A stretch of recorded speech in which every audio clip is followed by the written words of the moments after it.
The bus screeched to a halt, throwing passengers forward in their seats.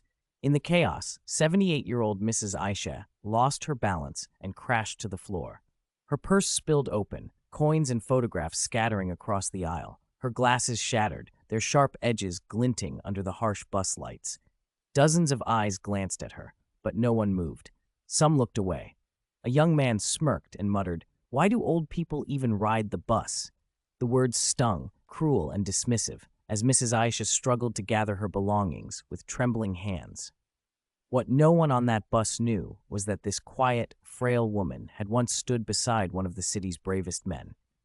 For 45 years, she had been the wife of Sergeant Mehmet Demir, a police officer who dedicated his life to protecting others.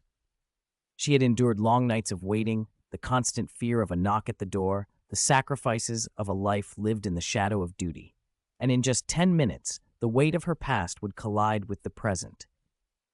Because 50 police cars were already speeding through the city streets, heading straight for that very bus. Mrs. Ayşe Demir wasn't the type of woman people noticed in a crowd. At 78, she had learned to move through the world quietly, her silver hair always neatly pinned, her clothes modest but clean. She carried herself with a dignity that came from decades of standing beside someone who served others, even when it meant sleepless nights and empty chairs at dinner. For 45 years, she had been married to Sergeant Mehmet Demir, a man who wore his police uniform like it was woven from duty itself. While other wives complained about their husbands' jobs, Ayşe never did. She understood that some men are called to serve, and some women are called to love those men. Every morning for 4.5 decades, she had pressed his uniform, packed his lunch, and sent him off with a kiss and a prayer.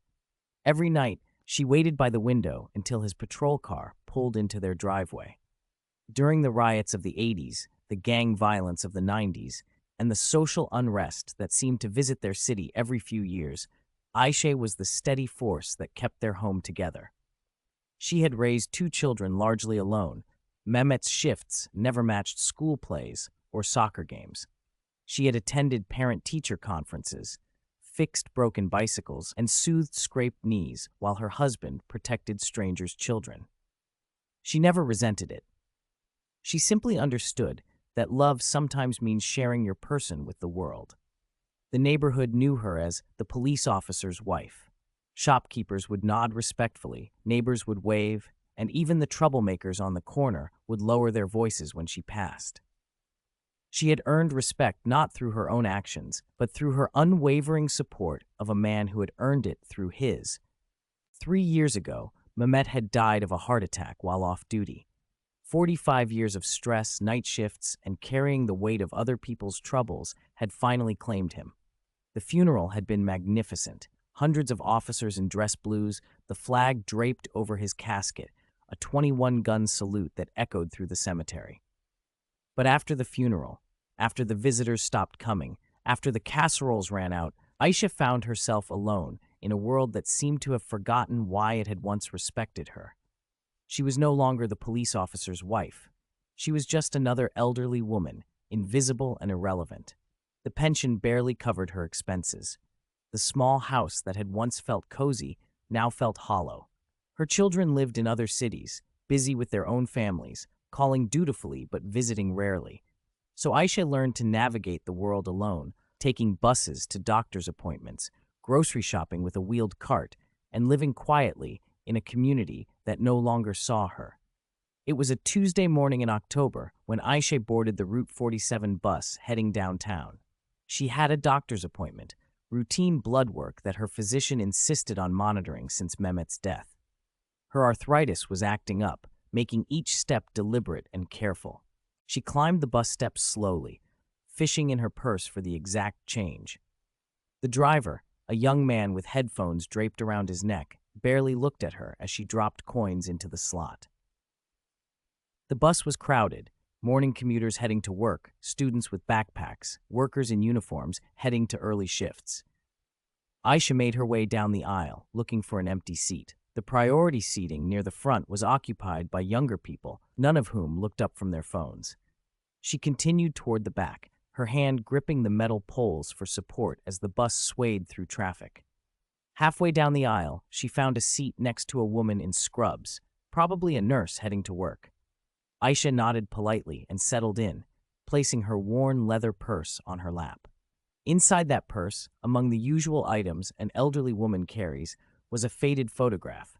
Mehmet, in his dress blues on their wedding day, his arm around her 23-year-old self, both of them beaming with the confidence of youth. The bus continued its route, stopping frequently to pick up more passengers. With each stop, the aisle became more crowded. People pressed together, holding overhead bars and poles. The air grew thick with the smell of coffee, cologne, and the general mustiness of too many bodies in too small a space. Ayşe sat quietly, watching the city pass by through dirty windows. This had been Mehmet's beat for over a decade. These streets, these neighborhoods, these people. He had known every corner, every potential trouble spot, every shop owner who stayed open late, and every alley where problems could hide. Now she was just another passenger, anonymous and overlooked. As they approached the downtown medical district, the bus began to slow for a red light. That's when the car ahead stopped suddenly, and the bus driver had to slam on the brakes.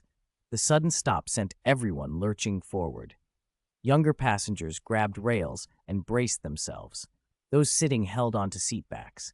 But Ayşe, caught off guard and with reflexes slowed by age and arthritis, tumbled from her seat into the aisle. She hit the floor hard, her shoulder striking the metal floor first, then her hip.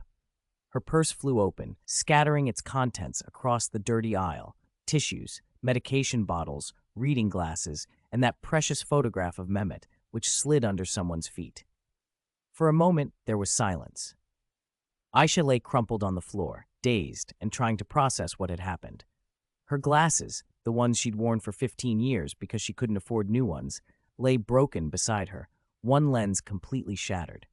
Then the reactions began, but they weren't what anyone might expect in a civilized society. "Great, now we're going to be late," someone muttered. "Why do old people even ride the bus?" came a voice from the back. "Come on, lady, get up. You're blocking the aisle." The woman in scrubs who had been sitting beside her simply stepped over Ayşe's legs and moved toward the front of the bus. A businessman in an expensive suit looked down at her with annoyance, as if her fall had been a personal inconvenience to him. Ayşe struggled to push herself up, her hands searching for her broken glasses. Her shoulder throbbed, and she could feel a scrape on her knee where it had hit the floor.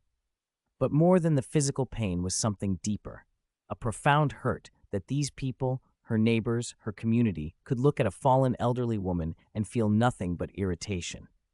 "Excuse me, you're blocking the way," said a college-aged girl, stepping around Ayşe's outstretched hand.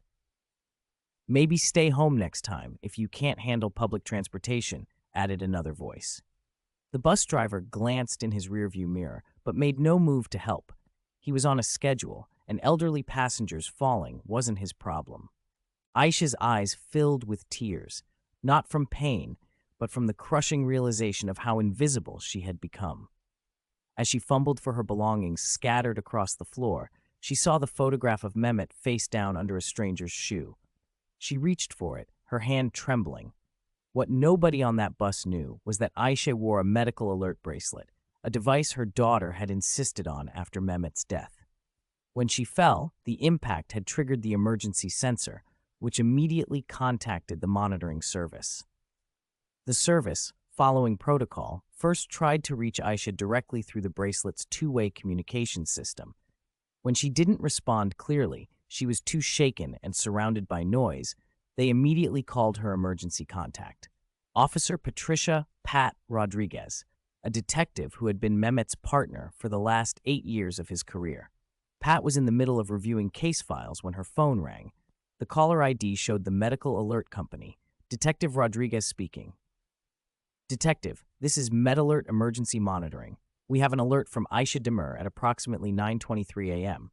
GPS shows her location on Route 47 bus, downtown area. She's not responding clearly to our communication attempts. Can you assist?" Pat's blood ran cold. She knew Ayşe as well as she knew her own mother. This was a woman who had waited up nights when she and Mehmet worked late cases, who had insisted on making extra dinner whenever Pat stopped by to discuss work, who had been like a mother to every officer who had ever partnered with Mehmet. "I'm on it," Pat said, already reaching for her jacket. "Keep monitoring. I'm calling in support."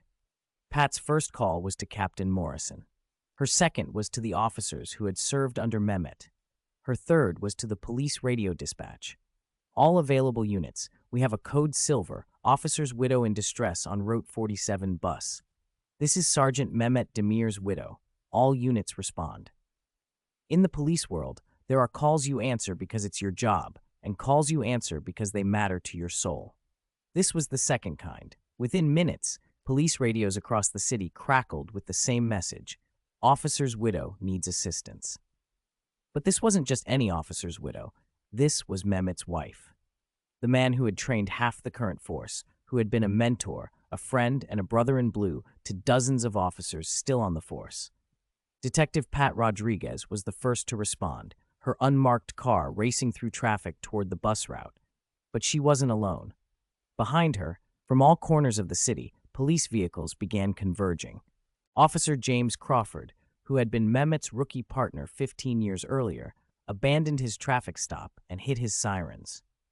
Sergeant Maria Santos, who Mehmet had recommended for promotion just before his death, called in backup and joined the convoy.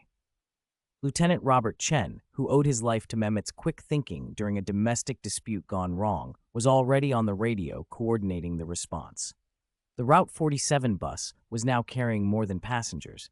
It was carrying a debt that an entire police force was about to collect on. At the communications center, dispatcher Kelly Wright, who had worked with Mehmet for 12 years, tracked the bus's GPS location and coordinated the response. Every available unit in the downtown district was moving toward a single target: one bus, one elderly woman, and a group of people who had forgotten what decency looked like. The bus continued its route, oblivious to the storm gathering around it. Ayşe had finally managed to collect her belongings and struggled back to her feet, still shaky from the fall. Her broken glasses made it difficult to see clearly, and the scrape on her knee had begun to bleed through her pantyhose. She found an empty seat near the back and sat down carefully, cradling her damaged purse. The photograph of Mehmet was wrinkled now, with a footprint across his uniform, but she smoothed it carefully and tucked it safely away. The other passengers had already forgotten about her fall, returning to their phones, their conversations, their own concerns. To them, she was just another forgettable old woman who had briefly disrupted their morning commute. But outside, the world was changing. The first police car appeared behind the bus at 9:31 a.m., exactly 8 minutes after Ayşe's fall. Then another. Then another. Within moments, what had started as a single patrol car had become a convoy of law enforcement vehicles, their red and blue lights painting the morning traffic in alternating colors. Inside the bus, passengers began to notice. A few looked out the windows, pointing at the growing police presence. The bus driver checked his mirrors, confused by the sudden attention. "What's all the commotion about?" someone asked. "Must be some kind of emergency," another replied. By 9:35 a.m., there were 12 police cars following the bus. By 9:37 a.m., there were 25. The convoy had grown to include patrol cars, detective units, traffic enforcement, and even the police captain's unmarked sedan. The bus driver, now clearly nervous, began to slow down. This many police cars didn't follow buses unless something serious was happening. He reached for his radio to contact dispatch, but before he could speak, a voice came over his public address system. Detective Rodriguez had pulled alongside the bus and was using her loudspeaker. "Bus driver, this is police. Please pull over at the next safe location. We need to board your vehicle." The bus pulled into the parking lot of a shopping center, surrounded now by more than 50 police vehicles. Officers emerged from their cars in a coordinated display of respect and authority. They weren't here for arrests or emergencies. They were here for something more important. Detective Rodriguez boarded the bus first, her badge clearly visible, her expression serious but controlled. Behind her came Captain Morrison, Lieutenant Chen, and a stream of officers who had served with, learned from, or been touched by Sergeant Mehmet Demir. The passengers, who minutes earlier had been irritated by an elderly woman's fall, now found themselves face to face with the consequences of their indifference.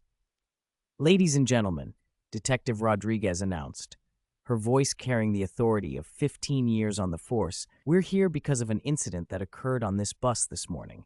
An elderly woman fell, and not one of you offered to help her." The silence was deafening. Phones were quietly lowered. Eyes looked anywhere but at the officers. "That woman," Rodriguez continued, "is Mrs. Ayşe Demir, widow of Sergeant Mehmet Demir, who served this city for 25 years. He died in the line of duty, not from a bullet, but from the stress of carrying this city's problems on his shoulders for a quarter-century." She walked down the aisle slowly, making eye contact with each passenger. "For 45 years, Mrs. Demir supported an officer who put his life on the line every day to keep you safe. She waited up nights when he worked late. She attended funerals of officers killed in action. She opened her home to his partners and their families. She gave this city everything she had to give." Captain Morrison stepped forward. "And this morning, when she fell on this bus, you treated her like garbage. You stepped over her. You complained about her. You showed her the same respect you'd show a piece of litter on the sidewalk." The college girl who had told Ayşe to stay home if she couldn't handle public transportation was now crying. The businessman in the expensive suit stared at his shoes. The woman in scrubs, who had stepped over Ayşe's legs, looked like she wanted to disappear. Officer Crawford, who had been Mehmet's partner, spoke next. His voice was quiet but firm. "Sergeant Demir once told me that you can judge a society by how it treats its elderly. It's vulnerable, it's forgotten. He said that respect isn't something you earn with a uniform or a badge. It's something you give because you're human." He looked directly at the passengers who had been most cruel. "Mrs. Demir doesn't need a uniform to deserve your respect. She doesn't need to prove her worth to you. She earned her place in this community by standing behind a man who died protecting it." Detective Rodriguez helped Ayşe to her feet. The elderly woman was overwhelmed, tears streaming down her face, not from shame, but from the profound realization that she had not been forgotten after all. "Every officer in this convoy," Rodriguez announced, "is here because Sergeant Demir touched their lives. He trained them, mentored them, saved them, or simply showed them what it meant to be a good cop and a good man. And his widow, this woman you couldn't be bothered to help, is part of that legacy." The passengers began to understand. This wasn't just about an elderly woman falling on a bus. This was about human decency, community responsibility, and the invisible threads that hold society together. The transformation was immediate and profound. The college student was the first to stand up, tears streaming down her face. "Mrs. Demir," she said, her voice shaking, "I am so sorry. I was raised better than that. I have no excuse for how I treated you." One by one, other passengers began to apologize. The businessman offered to pay for new glasses. The woman in scrubs, who turned out to be a nurse, insisted on checking Ayşe's injuries. Even the bus driver stepped down from his seat to apologize for not helping. But more than apologies, something deeper was happening. People were seeing each other, really seeing each other, for the first time in years. The young man with headphones helped collect Ayşe's scattered belongings. An elderly gentleman offered her his seat and his jacket. A mother with small children asked if there was anything she could do to help. Detective Rodriguez watched this transformation with satisfaction. This was what Mehmet would have wanted, not revenge, but education. Not punishment, but understanding. In the weeks that followed, the story of what happened on bus route 47 spread throughout the city. It became more than just a news story, it became a movement. The bus company implemented new training for their drivers on assisting elderly and disabled passengers. Local schools began teaching units on community respect and civic responsibility. The shopping center where the bus had stopped installed a memorial bench dedicated to Sergeant Mehmet Demir and all officers who had served the community. But the most significant change was in the people themselves. Passengers on public transportation began helping each other. Neighbors checked on elderly residents. The simple act of human kindness became contagious. Mrs. Ayşe Demir found herself no longer invisible. Officers stopped by to check on her. The community embraced her as a symbol of the sacrifice that police families make. She began volunteering at the police station, helping with community outreach programs. She never spoke publicly about what happened that morning on the bus, but she didn't need to. Her dignity in the face of cruelty and the response of the officers who loved her husband spoke louder than any words ever could. In a world that moves faster every day, it's easy to forget that heroism isn't always loud. Sometimes it's quiet. Sometimes it's a woman who stands behind a uniform for 45 years, asking for nothing but respect. Sometimes it's officers who remember that their duty extends beyond their shift, beyond their beat, beyond their own lives. The real heroes in this story aren't the ones in uniform, though they deserve recognition. The real heroes are the ones who learn, who change, who choose kindness over indifference. Mrs. Ayşe Demir didn't ask to become a symbol. She just asked to be treated like a human being. And in the end, that simple request reminded an entire community what it means to be human. Today, if you ride bus Route 47 in their city, you'll notice something different. Passengers help each other. They offer seats to those who need them. They look up from their phones to smile at their neighbors. And sometimes, if you're lucky, you'll see an elderly woman with silver hair and kind eyes riding quietly to her doctor's appointment, surrounded by a community that finally remembers how to see her. Because real heroes don't always wear capes. Sometimes they wear aprons, carry worn purses, and love police officers. And sometimes they teach us all what dignity looks like when the world has forgotten how to show it. This story reminds us that every person has a story worth respecting. In our rush through daily life, we too often forget that the elderly woman on the bus, the quiet man in the corner, the forgotten faces in our communities have lived full lives of service, sacrifice, and love. True heroism lies not just in the uniform, but in remembering to see the humanity in everyone around us.